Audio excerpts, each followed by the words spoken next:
सब बच्चों को प्रणाम और सुप्रभात। उपस्थित हूँ आपके बीच में फिर से लेकर वही विषय वस्तु, वही दीवाना दिल, मस्ताने आप और परवाना हमारा सब्जेक्ट जिसका नाम है इंग्लिश। गाइस, हम लोगों ने कल से स्टार्ट किया था हमारा इंग्लिश पढ़ना और आज हम लोगों को स्टार्ट करना है ग्रामर पार्ट से। We had a brief introduction of English as a course, as a group of 10-12 chapters in our subject business correspondence and reporting. पर आज हम लोग स्टार्ट करते हैं विधिवत ग्रामर से। चलिए स्टार्ट करते हैं। फ्रेज, क्लॉज और सेंटेंस, यहाँ से हमको स्टार्ट करना है। मैं जो भी पढ़ा रहा हूँ आप लोगों को वो मॉड्यूल का है, तो कुछ भी इधर उधर का नहीं है। हम लोग we will stick to the module और जहाँ ज़रूरत पड़ेगी एक्स्ट्रा पढ़ने का हम वो पढ़ेंगे, लेकिन मॉड्यूल में जितना है उतना पढ़ना हमारे लिए बहुत ही कंपलसरी है। ऑल्दो इसमें से बहुत सारी ऐसी चीज़ें जो एग्जाम में नहीं आती हैं, लेकिन we can not take a risk being a CA course. ये कुछ भी हमारे सामने थ्रो कर सकता है। ठीक है, चलिए तो स्टार्ट करते हैं आज का हमारा टॉपिक जिसका नाम है फ्रेज, क्लॉज एंड सेंटेंस। चलिए बच्चों,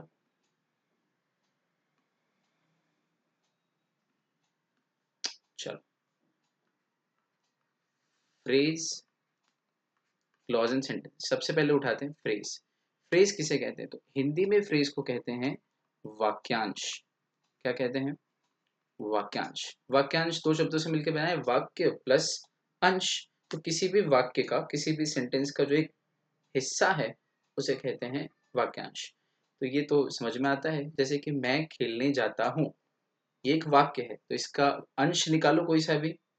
जाता हूँ एक अंश है, मैं खेलने एक अंश बन सकता है हिंदी में। इंग्लिश में आते हैं, इंग्लिश में इसको डिफाइन करते हैं कुछ ऐसे कि phrase is a group of words, a group of words which makes sense but not complete sense, which makes sense but not complete sense। यानी कि वो ग्रुप ऑफ वर्ड्स जिसका कुछ तो सेंस होता है लेकिन कंप्लीट सेंस नहीं होता। एग्जाम्पल के तौर पे एग्जाम्पल देखें, जैसे कि इन the north, in the north example से ग्रीन कलर से। फिर अ रेड ड्रेस,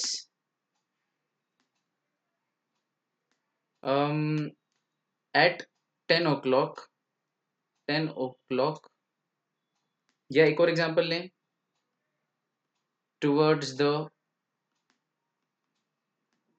फील्डर। अब देखें आप, ये क्या चार सेंटेंसेस हैं? नहीं, पर इनको देख के लग रहा है कि ये किसी सेंटेंस के पार्ट हैं। हाँ, तो अ group of words which make sense. अब देखें, क्या ये ग्रुप ऑफ वर्ड्स हैं? इन द नॉर्थ 3 वर्ड्स हैं, मतलब ये ग्रुप ऑफ वर्ड है। अ रेड ड्रेस 3 वर्ड है, दो या दो से ज्यादा वर्ड्स हो गए मतलब group of words. A single thing cannot make a or form a group in itself. तो for a group there must at least be two। तो यहाँ देख लो, 2 से तो ज्यादा ही दिख रहे हैं, 2 या 2 से ज्यादा को ग्रुप ऑफ वर्ड्स बोलते हैं। अब देखो, it makes sense, does it make sense in the north. ठीक है, तो किसी ने प्रश्न पूछा होगा, भाई हम किस दिशा में जा रहे हैं? In which direction we are heading towards.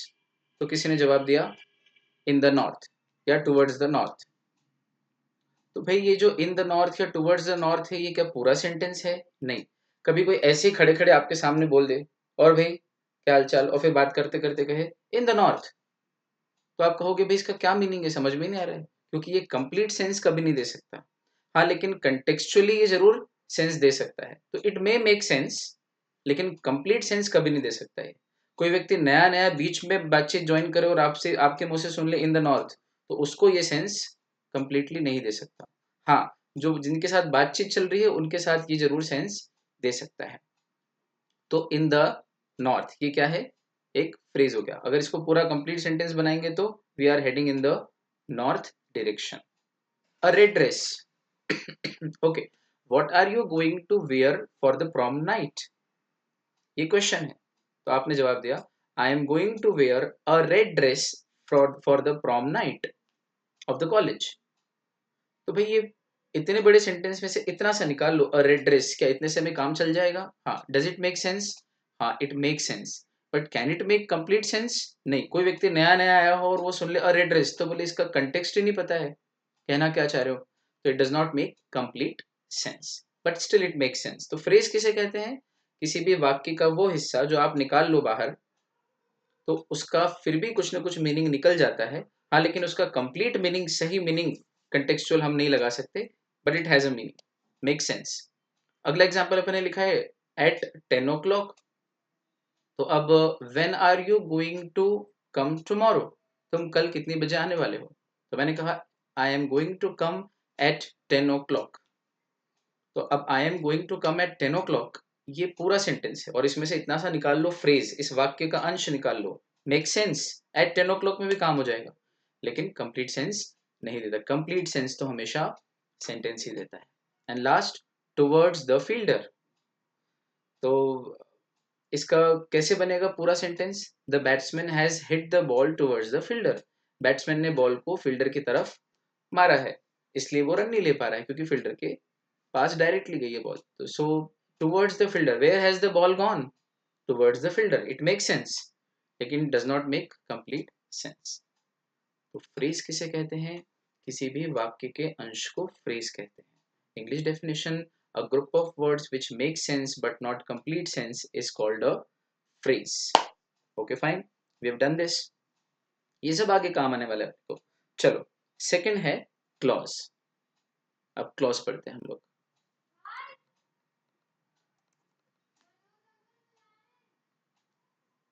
CLAUSE, clause. Clause किसे कहते हैं? तो क्लॉज की उन्होंने डेफिनेशन दी है, अ group of words which has a subject and a predicate. A group of words which has a subject and a predicate। अब subject predicate क्या होता है, इस पे भी बात करेंगे। चलो पहले उस पे ही बात कर लेते हैं। सब्जेक्ट और प्रेडिकेट किसे कहते हैं? Subject, predicate.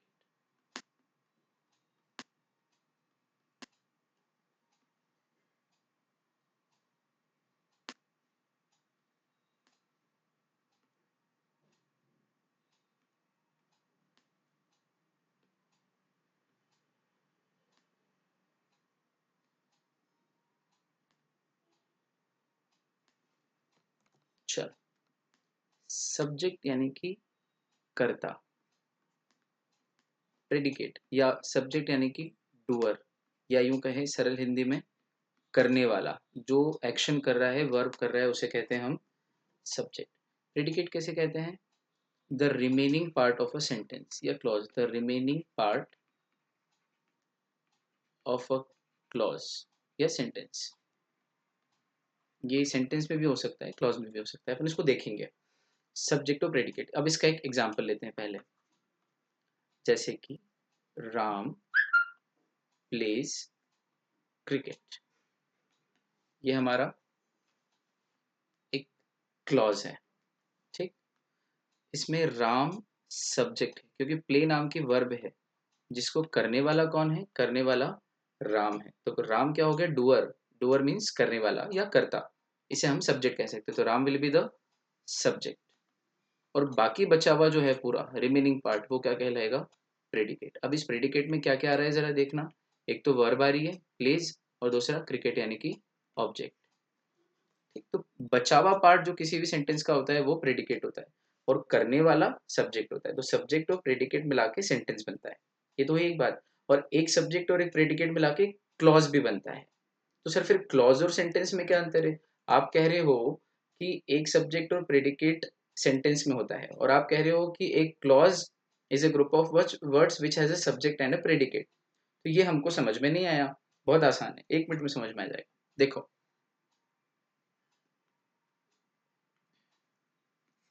समझना हाँ बच्चे लोग। राम ईट्स चॉकलेट्स, अपन ने एग्जाम्पल में राम को भी ले लिया फिर से। राम ईट्स चॉकलेट्स, इसमें एक सब्जेक्ट है और बाकी प्रेडिकेट है। अब ये क्या है? ये एक क्लॉज है, और चूंकि इस पूरे में एक ही क्लॉज है, इसलिए हम इसे क्लॉज ना बोलते हुए सेंटेंस भी बोल सकते हैं। मतलब ये कि clause is a part of a sentence और clause may be a sentence in itself, depend करता है कि किसी सेंटेंस में कितने क्लॉज हैं। और क्लियर करते हैं अच्छे से। मैं अगर यूं कहूं कि एक सेंटेंस में एक क्लॉज भी हो सकता है, एक सेंटेंस में दो क्लॉजेस भी हो सकते हैं, और एक सेंटेंस में मोर देन टू क्लॉजेस भी हो सकते हैं, मोर देन टू क्लॉजेस भी हो सकते हैं।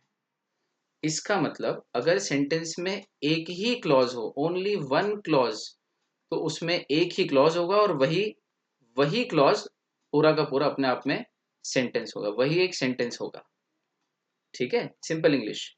फिर अगर दो क्लॉजेस होते हैं, इसका मतलब वो सेंटेंस एक बड़ा सेंटेंस है जिसमें एक एक क्लॉज है और दूसरा क्लॉज है। एंड सिमिलरली अगर दो से ज्यादा क्लॉज हैं, तो सेंटेंस में एक क्लॉज प्लस दो क्लॉज प्लस तीसरा या चौथा क्लॉज भी हो सकता है। आई बात समझ में आई बच्चे लोग? जैसे उदाहरण देता हूँ, I ate pizza and went to play cricket. तो आई एट पिज्जा, ये एक क्लॉज हो गया पूरा। आई एट पिज्जा, मैंने पिज्जा खाया, इसमें एक सब्जेक्ट और प्रेडिकेट है क्या? हाँ है। आई सब्जेक्ट है और एट पिज्जा, पिज्जा खाया, ये क्या है? प्रेडिकेट है। And went to play cricket, अब इसमें फिर एक सब्जेक्ट एक प्रेडिकेट है। वेंट टू प्ले क्रिकेट, ये क्या है? प्रेडिकेट। और आई इसमें कॉमन है, इम्प्लाइडली कॉमन है। I I ate pizza and I went to play cricket. तो आई वो रिपीट करने से सेंटेंस बुरा बनता है, ऑकवर्ड हो जाएगा, तो वो आई इम्प्लाइड है। अगर हम इसको तोड़ेंगे तो आई एट पिज्जा फिर I went to play cricket. अब इन दोनों को जब जोड़ दिया एंड लगा के, कंजंक्शन लगा के, तो it became I ate pizza and went to play cricket. पर वो आई है, तो फिर इसमें कितने सब्जेक्ट हो गए? दो बार सब्जेक्ट आ गए। आई नाम का सब्जेक्ट दो बार आया, करने वाला मैं, पिज्जा खाने वाला भी मैं और खेलने जाने वाला भी मैं। तो आई नाम का सब्जेक्ट कितनी बार आ रहा है? दो बार, एक बार एक्सप्रेसली, दूसरी बार इम्प्लाइडली।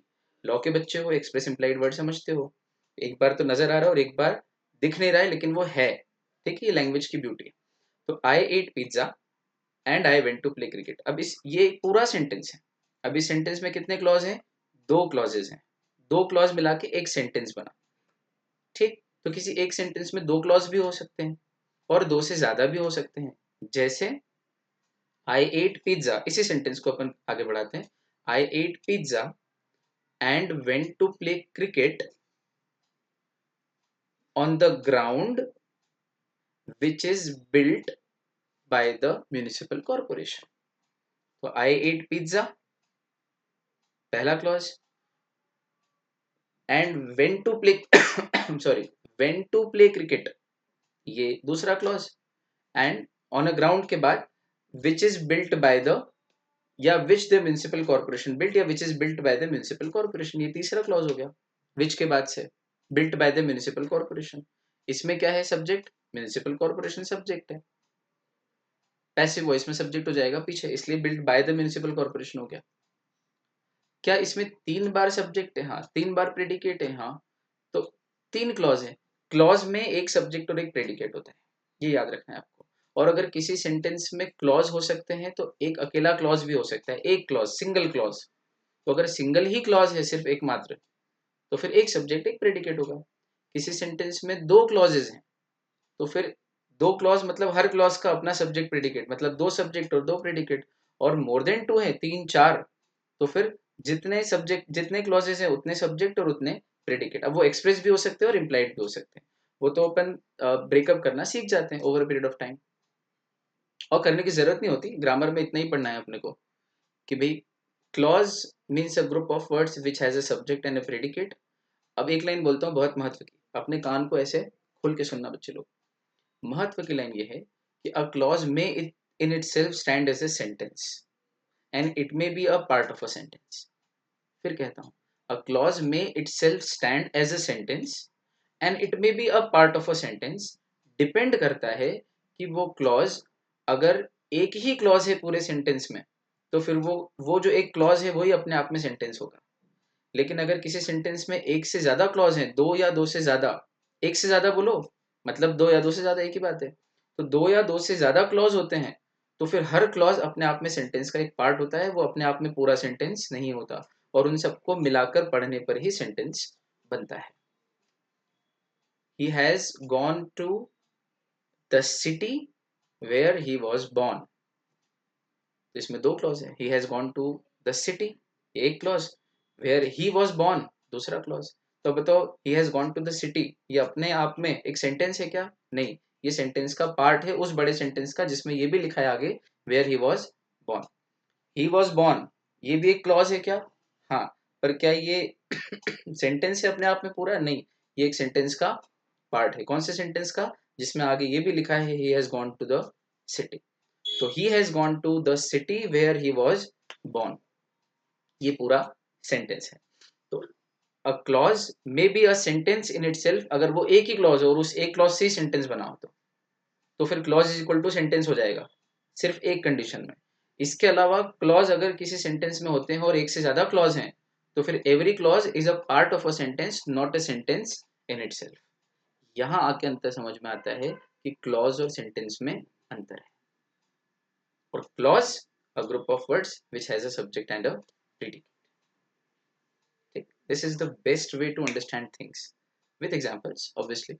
चलो, तो अब एक आध चीज आपसे पूछता हूँ, मुझे बताना। मैं लिखता हूँ और आप जहाँ बैठे हो अपने घर में, अब जहाँ भी आप बैठे हो वहाँ दिमाग में इसका आंसर खोजना, फिर मैं देता हूँ एंड में आंसर, है ना? अपन एक्सरसाइज भी करते जाएंगे हाथों हाथ। चलो, मैं आपको एक सेंटेंस देता हूँ और आप बताना कि ये सेंटेंस में कितने क्लॉज हैं, प्लस इसमें क्लॉज ही सेंटेंस है या सेंटेंस से निकले हैं क्लॉजेज, या यूं कहें कि दो से ज्यादा क्लॉजेज से मिलकर सेंटेंस बनाए। Let's do the exercise, okay fine. ठीक है, आई लिव इन इंदौर, ये एक जो भी है क्लॉज सेंटेंस आपको देखना है। दूसरा मैं लिख रहा हूँ दे work for Google and earn huge money, they work for Google and earn huge money. तीसरा, Indira imposed emergency and unsettled the nation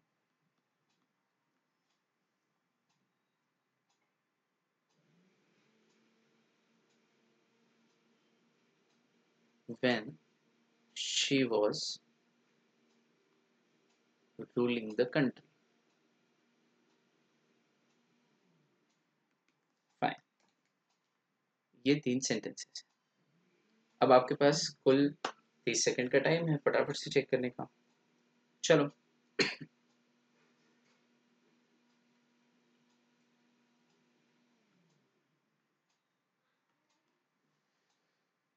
done. So we are with the time. I live in Indore, अब इसमें subject है आई और predicate है live in Indore. तो एक subject एक predicate है, मतलब ये क्लॉज है। चलो, ये तो तय हो गया कि ये क्लॉज है। पर क्या ये क्लॉज ही अपने आप में सेंटेंस है? हाँ, यहाँ पर clause is equal to sentence है। क्यों सिर्फ यहाँ पर? क्यों?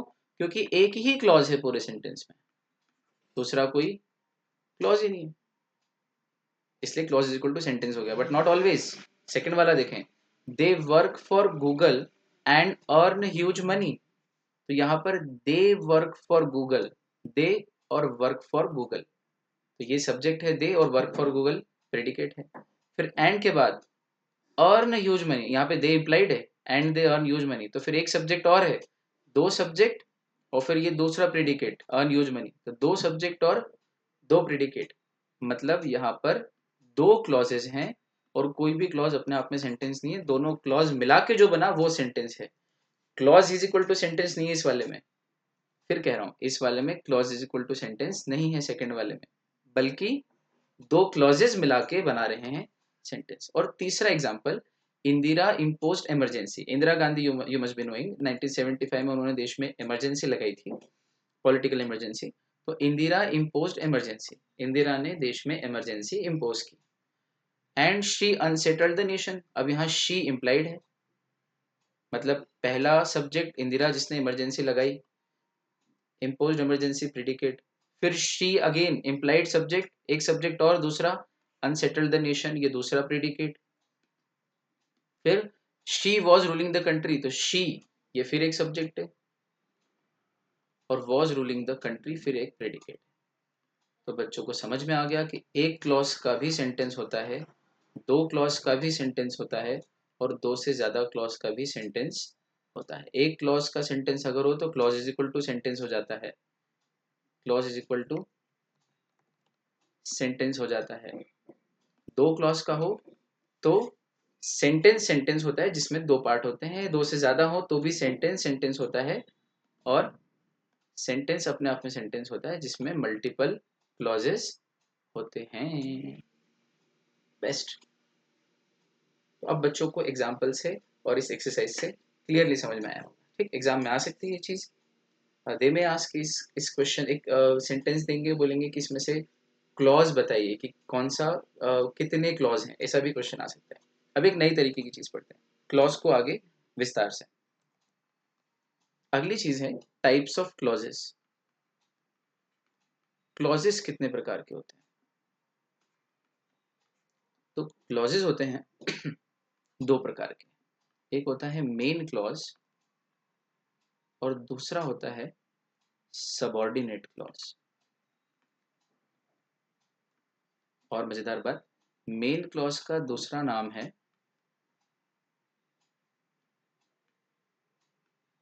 मेन क्लॉज का दूसरा नाम है independent clause, independent clause. Subordinate clause का दूसरा नाम है डिपेंडेंट क्लॉज। कोई घबराने की जरूरत नहीं बच्चों। क्लॉज कितने तरह के? क्लॉज दो तरह के, main clause, sorry, main clause और सबऑर्डिनेट क्लॉज। अब देखो, मेन का अर्थ क्या होता है? मेन यानी प्रमुख, मुख्य, ठीक है। और सबऑर्डिनेट मतलब जो मुख्य ना हो, जो डिपेंडेंट हो, जो सेकेंडरी हो, उसे कहते हैं सबऑर्डिनेट। एक सिंपल एग्जांपल लो आप, एम्प्लॉयर किसी भी ऑर्गेनाइजेशन का जो मालिक है वो मेन व्यक्ति होता है, वही ऑर्गेनाइजेशन चलाता है, वो मालिक है, उसी की चलती है। और उसके नीचे जो काम करते हैं वो सब क्या है? उसके सबऑर्डिनेट है। अब सबऑर्डिनेट को तनख्वाह मिलेगी, उसका घर चलेगा, इसके लिए क्या वो डिपेंड करता है किसी पे? हाँ, किस पे डिपेंड करता है वो डिपेंड करता है अपने मालिक पे। तो क्या सबऑर्डिनेट डिपेंड करता है? हाँ, तो सबऑर्डिनेट को डिपेंडेंट बोल सकते हैं, हाँ या ना। और एम्प्लॉयर तो मेन है, तो एम्प्लॉयर किसी पे डिपेंड नहीं करता है, वो तो इंडिपेंडेंट है, वो तो जितना चाहे उतना कमा सकता है, उसका तो बिजनेस चल ही रहा है। नौकर चले भी जाए तो कल को दूसरे रख लेगा। इसका मतलब एम्प्लॉयर इंडिपेंडेंट है और सबऑर्डिनेट डिपेंडेंट है। सिंपल लॉजिक, इंग्लिश के वर्ड्स का लॉजिक ले रहे हैं अपन पहले।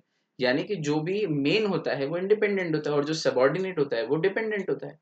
उसी तरह अगर क्लॉज में लगाओ इसी रूल को, इसी लॉजिक को, तो मेन क्लॉज को हम इंडिपेंडेंट बोल सकते हैं, रटने की जरूरत ही नहीं है। और सबऑर्डिनेट क्लॉज को डिपेंडेंट क्लॉज बोल सकते हैं, अगेन रटने की जरूरत नहीं है, रटना किसी भी चीज को नहीं चाहिए, ठीक है।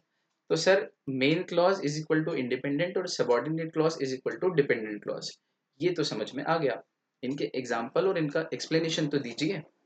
दे रहे हैं दादा, बड़ा आसान है। देखो, मैंने कहा I have a chain which is made up of gold. मेरे पास एक चेन है जो सोने की है, जो सोने की बनी हुई है। I have a chain which is made up of gold. अब ये देखें कि इसमें कितने सब्जेक्ट प्रीडिकेट है। आई हैव अ चेन, तो आई सब्जेक्ट है और हैव अ चेन प्रीडिकेट है, और उसके बाद विच के बाद is made up of gold. तो क्या गोल्ड की बनी हुई है? वो चेन। तो यहाँ विच शब्द चेन के लिए है, इम्प्लाइडली कहने की जरूरत नहीं है। तो which is made up of gold में विच एक तरीके से सब्जेक्ट हो गया, प्रोनाउन के तौर पे। चेन की बात चल रही है, I have a chain and the chain is made up of gold, तो सेंटेंस ऑकवर्ड हो जाएगा।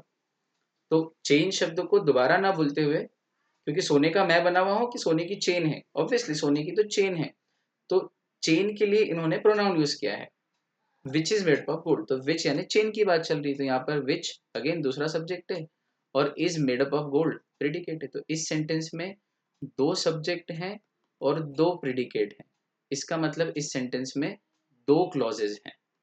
ये क्लियर हो गया हमको कंसेप्चुअली। पहले हमने अच्छे से पढ़ रखा है एक क्लॉज दो से ज्यादा क्लॉज, इसलिए ये क्लियर हो गया। तो इस सेंटेंस में कितने क्लॉज हैं? दो क्लॉजेज। अब इनमें से कौन सा मेन क्लॉज है और कौन सा सबॉर्डिनेट क्लॉज है, ये अपन चेक करते हैं। चलो, और इसको बोल के चेक करते हैं। Which is made up of gold, क्या ये आपको कोई मीनिंग कन्वे कर रहा है या अधूरा अधूरा सा लग रहा है, अजीब सा लग रहा है? अजीब सा लग रहा है। Which is made up of gold, अब ये क्वेश्चन भी नहीं है। क्वेश्चन मार्क होता तो समझते कि इट इज ए क्वेश्चन, और तब भी क्वेश्चन ऐसा नहीं बनता which is made up of gold. What is made up of gold, क्या सोने का बना हुआ है? क्वेश्चन बनाते तो ऐसा बनता, पर अपन तो निकाल के देख रहे हैं कि which is made up of gold निकालो इस सेंटेंस में से, सेकंड नंबर का क्लॉज निकालो। तो क्या which is made up of gold अजीब सा लग रहा है, इसका कोई मीनिंग नहीं निकल के आ रहा है अगर अलग से पढ़े तो? हाँ, लेकिन अगर पूरे के साथ पढ़े तो I have a chain which is made up of gold. हाँ, अगर जो एक और क्लॉज है उसके साथ पढ़ो तो इसका मीनिंग समझ में आ रहा है। इसका मतलब which is made up of gold का अपना खुद का कोई अस्तित्व नहीं है, इसको खुद को हम पढ़ के अच्छे से नहीं समझ सकते। अब इसको रखो एक तरफ, आई हैव अ चेन, मेरे पास एक चेन है। क्या इसको पढ़ के ऐसा कंप्लीट मीनिंग लग रहा है कि हाँ इतना भी पढ़ लो तो कुछ सार्थक मीनिंग है? समझ आ रहा है क्या कहना चाह रहे हो? आई हैव अ चेन पूरा सेंटेंस है I have a chain which is made up of gold, इसमें से आई हैव अ चेन निकाल के पढ़ो तो आई हैव अ चेन। हाँ, ये सही मीनिंग दे रहा है, ऐसा लग रहा है कि अपने आप में एक पूरा सेंटेंस है। तो इसका मतलब इसका मतलब इस सेंटेंस में I have a chain main clause है और which is made up of gold subordinate clause है। जो जिस पे डिपेंड करे, जो जिस पे डिपेंड करे। एग्जाम्पल दूं बहुत बढ़िया वाला मैथमेटिकल एग्जाम्पल सुना। मैंने लिखा 0 0 0 0 0, लो एक और जीरो और चाहिए, लगा लो जितने चाहिए। सुनो, बहुत सारे जीरो, क्या इनकी कोई वैल्यू है? कोई वैल्यू नहीं, लेकिन इन जीरोस के आगे अगर मैं लगा दूं 1, तो क्या इन सब जीरोस को वैल्यू मिल गई? इसका मतलब ये सारे जीरो किस पे डिपेंड करते हैं वैल्यू बढ़ाने के लिए, कि इनकी वैल्यू हो जाए, कुछ काम के हो जाए ये जीरो? ये डिपेंड करते हैं किसी मेन नंबर पे। 1 2 3 4 का कुछ भी लगाओ, अकेला जीरो से काम नहीं चलेगा। तो मुझे बताना कि क्या इस फिगर में 1 एक मेन चीज है और जीरो उसके साथ सबऑर्डिनेट जा रहे हैं? सब्जेक्ट प्रेडिकेट से मत जोड़ना इसको, मेन और सबऑर्डिनेट से जोड़ना। ठीक, एक काम करो, अकेला 1 लिख दो। अकेला 1, क्या अकेले 1 की कोई कीमत है? हाँ, अकेले 1 की वैल्यू है, वैल्यू इज इक्वल टू 1, कोई प्रॉब्लम नहीं है। तो अगर 1 मेन क्लॉज, मैंने कहा थोड़ी देर के लिए कंसेप्चुअल अंडरस्टैंडिंग के लिए, 1 अगर मेन क्लॉज है तो मतलब मेन क्लॉज की खुद की कोई वैल्यू होती है? इट में स्टैंड अलोन, 1 को अलग कर दो तो भी उसकी वैल्यू है। ठीक, लेकिन जीरो को निकाल के अलग कर दो, सारे जीरो इतने सारे हैं, सबको निकाल के एक तरफ रख दो और पूछो इनकी कोई वैल्यू है, तो उनकी वैल्यू जीरो ही रहने वाली है। इसका मतलब सबऑर्डिनेट क्लॉज की कोई इंडिपेंडेंट वैल्यू नहीं है, इंडिपेंडेंट है ही नहीं वो, इसलिए उसकी कोई इंडिपेंडेंट वैल्यू नहीं है। मेन क्लॉज को अलग से निकाल दो तो भी वैल्यू है, और मेन को सबऑर्डिनेट के साथ पढ़ो तब भी वैल्यू है। लेकिन सबऑर्डिनेट को मेन के अलावा अलग से नहीं पढ़ सकते, पढ़ेंगे तो उसका कोई मीनिंग, निकाल के काट के पढ़ने की कोशिश भी करेंगे तो कोई मीनिंग नहीं निकलेगा। इसका मतलब मेन क्लॉज और सबऑर्डिनेट क्लॉज में main clause is that clause which may stand in itself as a sentence, while subordinate clause is a clause which cannot stand in itself as a sentence, it depends on main clause। ठीक है, बहुत अच्छा। अब एक मजेदार बात है, आपके दिमाग में क्वेश्चन आ सकता है, यद्यपि हम आगे इस चीज को बहुत अच्छे से पढ़ने वाले हैं, फिर भी बता दूं कि किसी भी सेंटेंस में कितने तरह से कॉम्बिनेशन हो सकते हैं। दो ही क्लॉज है, मेन और सबऑर्डिनेट, इनकी कॉम्बिनेशन देख लो। हो सकता है कि कोई सेंटेंस हो जिसमें सिर्फ एक मेन क्लॉज हो, सिर्फ एक मेन क्लॉज। ये भी हो सकता है कि किसी सेंटेंस में एक मेन क्लॉज हो प्लस दूसरा सबऑर्डिनेट क्लॉज हो, ऐसे दो क्लॉजेज हो। ये भी हो सकता है कि किसी सेंटेंस में एक मेन क्लॉज प्लस एक और मेन क्लॉज हो, दो मेन क्लॉजेस से मिलके बना हो। तीसरा, जिसमें एक मेन क्लॉज हो, एक सबऑर्डिनेट क्लॉज हो और एक और सबऑर्डिनेट क्लॉज हो, ऐसा भी फॉर्मेशन बन सकता है। और पांचवा, एक मेन क्लॉज हो प्लस एक और मेन क्लॉज हो प्लस एक और सबऑर्डिनेट क्लॉज हो या उससे भी ज्यादा सबऑर्डिनेट क्लॉजेज हो। तो इतने तरह से सेंटेंस बन सकते हैं। आगे ये पूरा टॉपिक है, पूरा एक दिन लगेगा इसको समझने के लिए, तो आप अभी घबराना मत। ठीक, आपको मेन क्लॉज समझ में आया? राम प्लेस क्रिकेट, ये मेन क्लॉज, और यही अपने आप में सेंटेंस। खत्म बात। Ram plays cricket where his father played cricket, ये मेन प्लस सबऑर्डिनेट हो गया। Main plus main, Ram plays cricket and hits a century. तो अब इसमें से एंड हिट्स अ सेंचुरी अलग निकालो आप। राम हिट्स अ सेंचुरी निकालना पड़ेगा ना, Ram Ram plays cricket and hits a century. इसमें एंड के बाद क्या है? Hits a century. तो हिट्स अ सेंचुरी किसकी बात चल रही है? राम की। तो जब निकालेंगे अलग से तो क्या पढ़ेंगे? Ram hits a century. तो राम हिट्स अ सेंचुरी अपने आप में एक मीनिंग दे रहा है, इसलिए ये भी मेन है। और राम प्लेस क्रिकेट ये भी मीनिंग दे रहा है। इसका मतलब इस सेंटेंस में दो दो मेन क्लॉज हैं और दोनों को अलग निकालने पे अलग अलग मीनिंग आ रहा है। फिर मेन सबॉर्डिनेट प्लस सबॉर्डिनेट, तो Ram plays cricket where his father played cricket for becoming a cricketer या प्रोफेशनल क्रिकेटर। तो यहाँ पर एक मेन क्लॉज है राम प्लेस क्रिकेट, फिर राम के पिताजी जहाँ खेलते तो where his father played cricket, जहाँ पिताजी खेलते थे वहीं राम खेलता है, और एक प्रोफेशनल क्रिकेटर बनने के। और तीसरा है, आखिरी है, मेन प्लस सबॉर्डिनेट। तो इसमें ऐसे सेंटेंस बना सकते हैं हम। पिज्जा वाला बनाते हैं, I ate pizza and went to play cricket where my father played cricket. तो आई एट पिज्जा, ये भी एक सेंटेंस है। I went to play cricket, ये भी एक सेंटेंस है। Where my father played cricket, ये इसका अपने आप में कोई महत्व नहीं बनता, इसका मतलब ये अपने आप में एक सेंटेंस नहीं है। तो हर मेन क्लॉज अपने आप में एक सेंटेंस बना सकते हो अगर अलग निकाल लो तो। ठीक, अगर अलग निकाल लो तो, लेकिन जब वो किसी बड़े सेंटेंस का पार्ट होता है तो क्लॉज होता है। ठीक, लेकिन सबॉर्डिनेट क्लॉज को अलग निकालो तो वो अपने आप में कभी सेंटेंस नहीं बनता। ये अपने को समझना था। ठीक है बच्चों, तो ये दो तरह के क्लॉज होते हैं, मेन क्लॉज और सबॉर्डिनेट क्लॉज। चलो, अब मैं कुछ एग्जांपल्स एक्सरसाइज के फिर आपको देता हूँ, आप लोग करो फटाफट से। Will have 30 seconds, 30 to 45 seconds. बिना एक्सरसाइज के कभी कोई चीज समझ में नहीं आती। अब देखिए, she met a lady, she met a lady who was very old, who was very old, ये पहला। दूसरा, this is the place where the accident occurred, this is the place where the accident occurred। तीसरा, you are the one who stole my heart, ये बड़ा मजेदार है, आपको अच्छा लगेगा। you are the one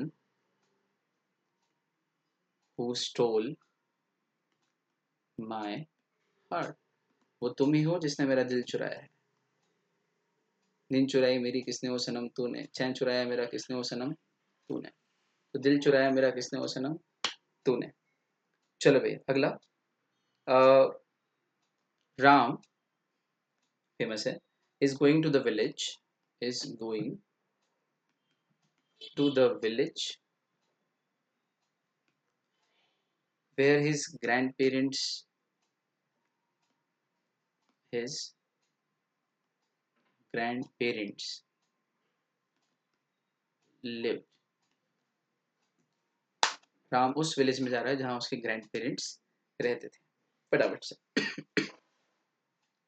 30 to 45 seconds आपको अपने दिमाग में इन सेंटेंसेस को देख के तुरंत फिल्म बना लेनी है कि इसमें कौन सा मेन है कौन सा सबऑर्डिनेट। फिर मैं एक्सरसाइज सॉल्व करूंगा आपके साथ।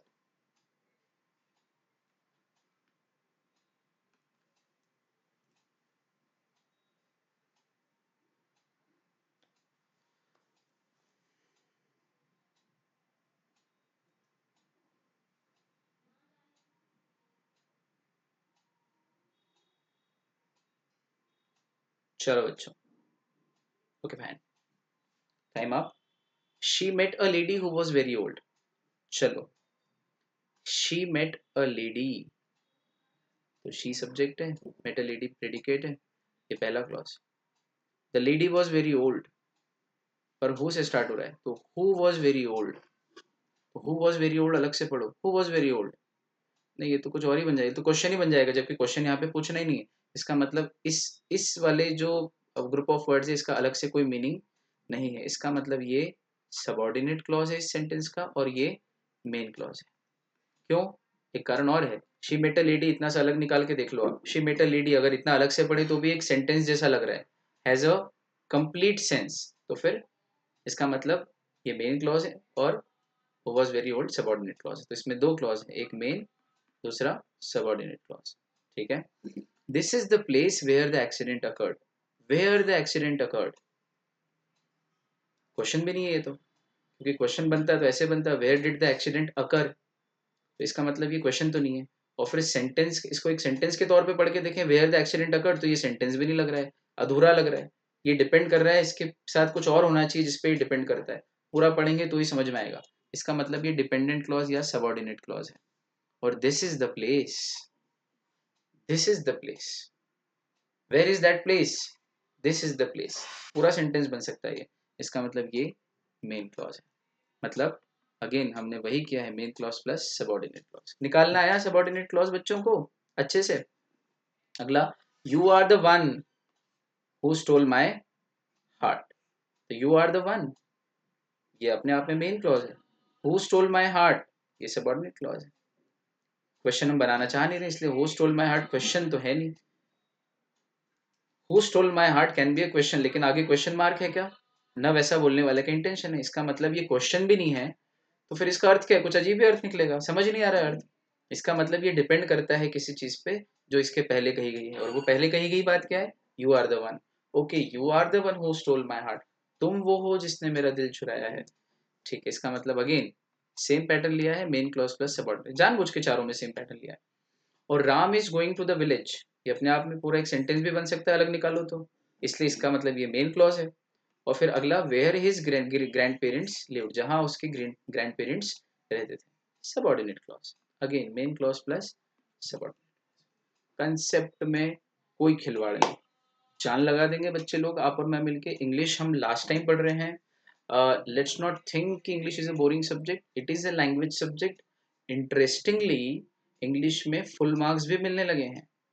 आई हैव रिसेंटली हर्ड कि Divyanshi Jain class 12 CBSE has scored 600 out of 600, getting 100 out of 100 in English also, and Tushar Singh getting 500 out of 500. He had 5 subjects to give, and he has scored 100 in English. In fact, Tushar Singh said that in language subject full marks shouldn't be given, but nevertheless CBSE is giving full marks. I'm happy these days they are giving good marks and full marks. So we might get good marks in English also in ICAI examination, in CA foundation. So let's not uh, worry. Let's not think that the things are getting monotonous. We have studied all these things. There are things which you did not study in your schooling. Maybe there were some schools who taught nicely, but in most of the schools, language is not being taught in a way that it should always be taught. So I'm quite sure कि we'll make the most out of it. We'll make this a very didactic session, right? इतना शिक्षाप्रद कि यार यहाँ से उठेंगे, जब खत्म करेंगे हम हमारे 40 45 50 लेक्चर में, तो we'll be able to speak, read, write English with grammar, with words and everything proper. देखो हम समझ जाते हैं, वेब सीरीज में मूवीज में इंग्लिश होती है, हमको आ जाती है उसका मीनिंग समझ में, या कोई बोलता है तो समझ में आ जाती है, कुछ लिखा हुआ पढ़ के उसका अर्थ समझ लेते हैं। बट दैट्स नॉट ऑल, ऐसा सोच के हम सोचते हैं कि हमको इंग्लिश आती है, there is much more to it. और हम लोगों को इतने अच्छे से आनी चाहिए कि कोई पूछे और हम सटासट इंग्लिश में बात करें, कोई बात करे तो हम उसको ठीक से इंटरव्यू दे सके इंग्लिश में, कहीं कुछ आर्टिकल लिखना हो तो हम दे सके। और इसके लिए ज़रूरी है कि हम लैंग्वेज के बेस से उठा के उसको कंप्लीट करें ना। As I said, if we need to be a complete professional chartered accountants जिनका नॉलेज का कोई कंपैरिजन नहीं है, very knowledgeable, lacking only in the skills of language, तो इस पे बिल्कुल ध्यान देना आप। आई से दिस एवरी डे गाइज। मैंने आपसे कह रखा था कि हम लोग रोज कुछ ईडियम्स पढ़ेंगे, तो 4-5 ईडियम्स पढ़ेंगे, कुछ एक रूट वर्ड्स पढ़ेंगे, तो ये अपने को करना है। ठीक है, तो आप एक कॉपी बना लेंगे। मैंने कहा था 60-70 पेजेस आप लोग रखेंगे। ये जो ग्रामर मैं पढ़ा रहा हूँ आप हाथों हाथ लिखते भी जाइएगा, ये सेंटेंसेस उतारते जाइए जो मैं आपको पढ़ा रहा हूँ, it will be very helpful, आपको बाद में समझ में आएगा इससे। दूसरा, अगला सेक्शन आपको अपनी कॉपी में बनाना है रूट वर्ड्स का, 10-12 पेज का मैक्सिमम। 15-20 पेज की ईडियम का सेक्शन बनाना है आपको।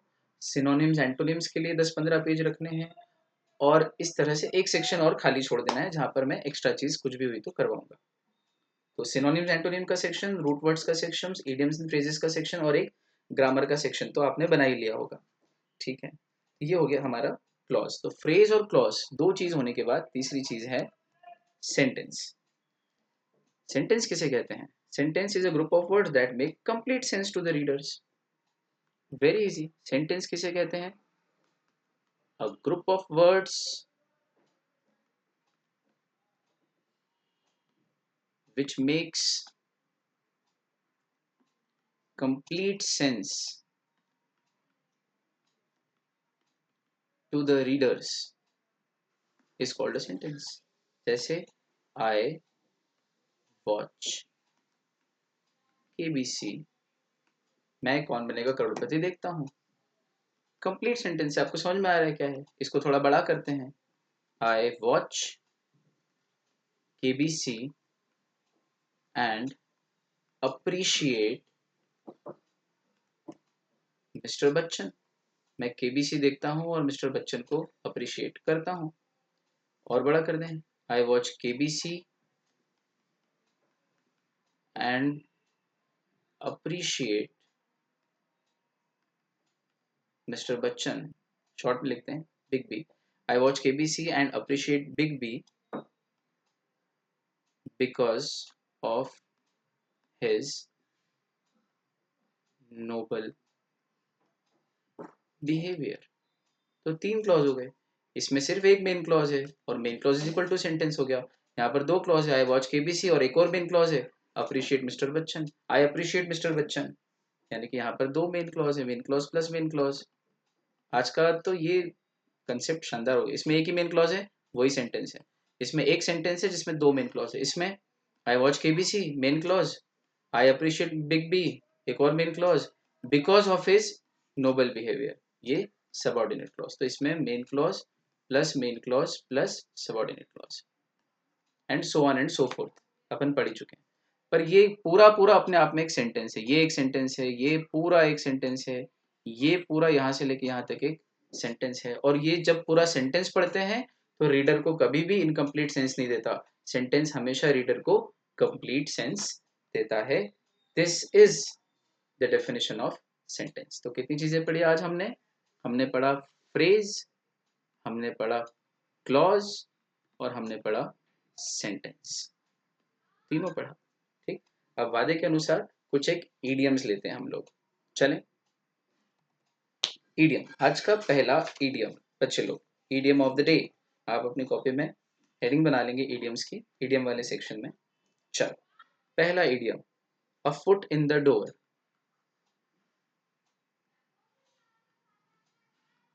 अ फुट इन द डोर, और इसका मीनिंग मैं लिखूंगा ब्लू कलर से। ये ईडियम है, a foot in the door. चलो, इसका मीनिंग है एन ओपनिंग और opportunity to do something. An opportunity to do something, to do something. अब तो ये लिखो इसका मीनिंग। अब इसका वाक्य में प्रयोग करके बताता हूँ। I got a foot in the door, I got a foot in the door when the company accepted my proposal. यानी कि I got an opportunity to do something. मैंने एक प्रपोजल दिया था कि ऐसा मेरा प्लान है, और मैंने कंपनी को वो प्रपोजल सबमिट किया था और कंपनी ने मेरा वो प्रपोजल एक्सेप्ट किया। तो एक्सेप्ट करते ही मुझे अपॉर्चुनिटी मिल गई कि अब मैं अपना काम करके दिखा सकता हूँ और पैसे भी कमा सकता हूँ। तो I got a foot in the door, कितना अच्छा है ये। I got a foot in the door, a foot in the door means to get an opportunity to do something. This is a very nice idiom.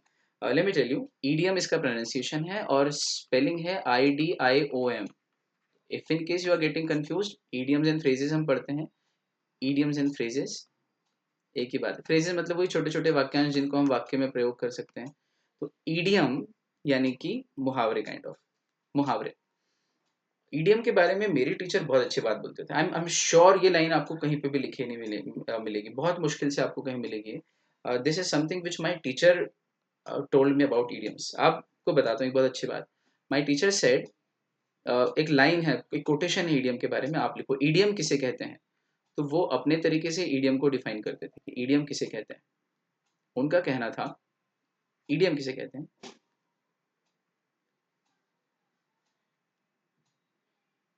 He said idioms are illegitimate yet beautiful children of a language. Idioms are illegitimate yet beautiful children of a language. इसका Hindi meaning है कि idiom किसी भी भाषा की नाजायज लेकिन सुंदर संतान होते हैं, सुंदर औलाद होते हैं. नाजायज मतलब जिसका कोई जेन्युइन, लेजिटिमेट इलेजिटिमेट है ना, लीगल वर्ड है ये, आप जानते हो. तो लेजिटिमेट यानी जायज, इलेजिटिमेट यानी नाजायज. तो ईडियम्स किसी भी भाषा के नाजायज संतान होती है लेकिन सुंदर बहुत होती है. देखो एक एग्जांपल देता हूँ. मैंने कहा कि I have bent over my back to prepare your notes. तुम लोगों के नोट्स बनाने के लिए मैंने बहुत मेहनत की. तो अब अभी भी एक ईडियम हो गया आज का, बड़ा मजेदार ईडियम हो गया ये. देखो,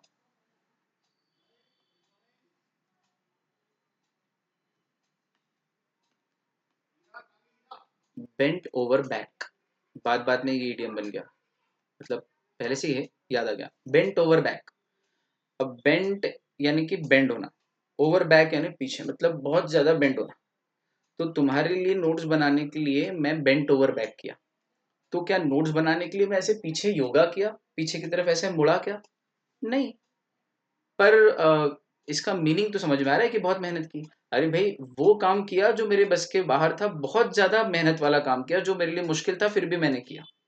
ठीक. तो बेंट ओवर बैक, तो bent over back is symbolising कि आपने बहुत मेहनत की, कठिन काम किया, वो जो आपके लिए करना आसान नहीं था वो भी किया. तो अब बेंट ओवर बैक मतलब लिटरली नोट्स बनाने के लिए मैंने योगा वोगा या ऐसे बेंट ओवर बैक नहीं किया, लेकिन सिंबलाइज जरूर कर रहा है. अच्छा, बोलने में कितना अच्छा लगता है. अब एक सिंपल चीज बोलता हूँ मैं. मैंने तुम्हारे नोट्स बनाने के लिए बहुत मेहनत की बच्चों. I have done a lot of hard work for making your notes. तो कितना प्लेन सा लगता है. और मैं कहूँ कि I have bent over my back to prepare these notes for you, तो कितना ब्यूटीफुल लगता है सुनने में भी. And this is where you will get an edge when you use idioms in your speaking, spoken English. Interestingly, लिखने में कम और बोलने में इडियम्स का प्रयोग ज्यादा होता है. कम और ज्यादा. लिखने में नहीं होता और बोलने में ही होता है, ऐसा नहीं बोल रहा हूँ. हो सकता है लिखने में भी प्रयोग करने में कोई बुराई नहीं है, करना चाहिए. लेकिन रिटर्न इंग्लिश में कम और स्पोकन इंग्लिश में इडियम्स का प्रयोग ज्यादा अच्छा होता है. They beautify your language, they embellish the language. अलंकृत या आभूषित करते हैं भाषा को. Ask me, or I'll choose the one who uses idioms and phrases in synonymous words. Now, the one who has better vocabulary knowledge will always get an edge. You make me an employer and ask me to give employment to certain candidates, and I'll check them. मैंने किसी as an employer मैंने एक लड़के को कुछ बोला. मैंने कहा, if I am your boss and I give you this work, what would you do? Okay sir, I will try to get this done by today itself. तो अब उसने ऐसा कहा. और एक दूसरे से मैंने कहा सेम इंटरव्यू में कि वो मैं आपको काम देता हूँ और आपको आज ही करना है, तो आप क्या कहोगे? Right sir, I will make all endeavours and will leave no stone unturn to get this work done by today itself. अब देखो आप, बाद वाले ने कितने बढ़िया तरीके से बोला है चीज को, है ना. I I make all the endeavours. Endeavour word पे तो उसने दिल जीत लिया है ना. ट्राई, स्ट्राइव, कोशिश. एंडेवर ज्यादा बेटर है. ठीक. फिर and leave no stone unturn, यानी कि मैं कोई भी पत्थर बिना तोड़े नहीं रखूंगा, यानी कि जितनी मेहनत कर सकता हूँ पूरी करूंगा और काम आज के दिन ही करके दूंगा. अब बताओ, I have two people to choose from. किसे चूज करूंगा? The one who has a embellished linguistic skills. तो this is where the beauty of idioms and phrases lies. ठीक, तो हम वोकैब पे बहुत ध्यान देने वाले हैं क्योंकि वोकैब से ही पॉलिश होते हैं। तो bent over back means to do a lot of hard work, इसका बेसिक मीनिंग है। तो to do a lot of hard work to get the things done. इसका सेंटेंस मैंने कहा था, I have bent over my back to secure an all India rank in CA foundation with my best wishes. Sentence भी बना दिया आपके लिए, to do a lot of hard work, I have bent over my back to secure an all India rank in CA foundation. आज का तीसरा ले लेते हैं अपन, तीसरा और आखिरी, a cut above. A cut above,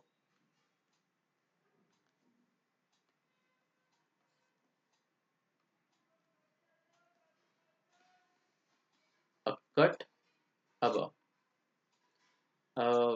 you would be thinking कि मैं क्या कर रहा हूँ colour change, but this is very good, this is important.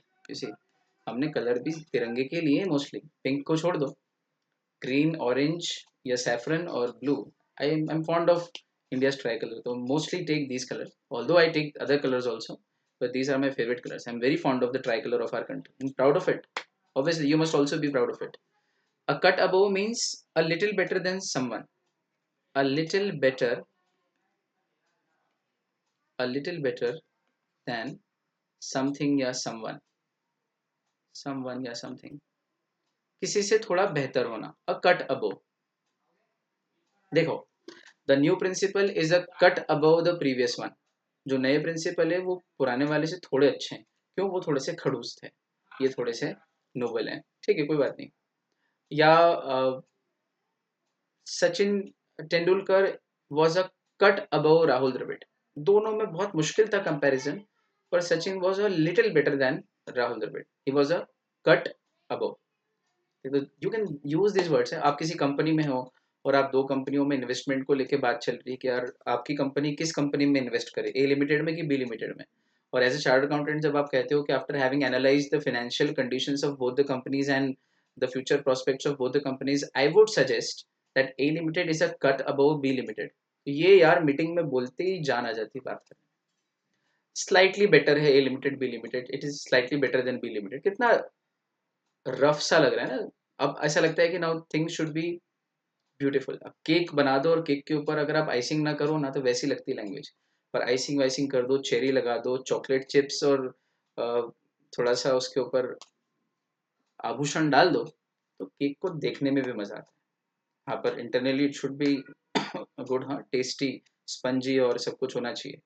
तो ग्रामर वामर कंप्लीट अच्छी हो, कितनी भी लैंग्वेज और वोकैब की स्कूल हो, अंदर अंदर स्किल हो आप में, अंदर जो वो ग्रामर का नॉलेज है वो पक्का होना चाहिए। तो हम दोनों पे फोकस कर रहे हैं, ग्रामर भी तगड़ी और लैंग्वेज की जो वोकैब वाला पार्ट है वो भी तगड़ा। So we been doing this for quite some time now.